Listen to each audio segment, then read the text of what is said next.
গত 4 অক্টোবর মানিকগঞ্জের ঘিওর উপজেলায় এক সঙ্গীত অনুষ্ঠানে আবুল সরকার ইসলাম ও আল্লাহর সৃষ্টি নিয়ে কটূক্তি করেন। সেখানে তিনি বলেন, তাই আল্লাহর মতো আর একজন আল্লাহ নাই, 2 জন 5 জন 10 জন আল্লাহ নাই।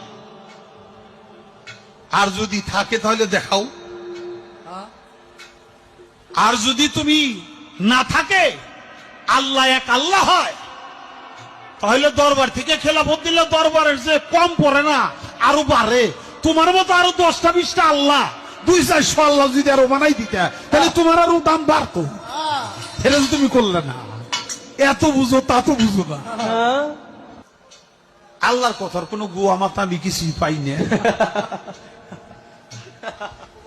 মাথা কোনটা গোয়া কোনটা এটা আমি পাই না। কেন পাই না? এই যে একটা কথা বলছে, আওয়ালুমা খালাকুল্লাহে ইশক, প্রথম সৃষ্টি ইশক। আওয়ালুমা খালাকুল্লাহে মিন নূরি, নূর, প্রথম সৃষ্টি নূর। আওয়ালুমা খালাকুল্লাহে আরশ, প্রথম সৃষ্টি আমার আরশ।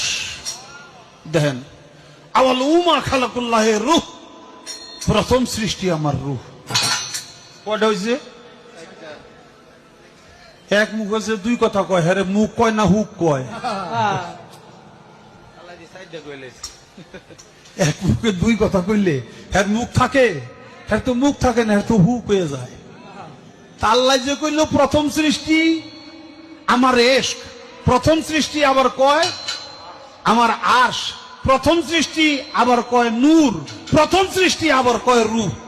আল্লাহ এক মুখে যে এত কথা কয়, আল্লাহর মুখ কয়টা?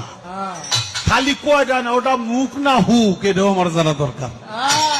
এই ঘটনার পর সামাজিক যোগাযোগ মাধ্যম সহ সর্বত্র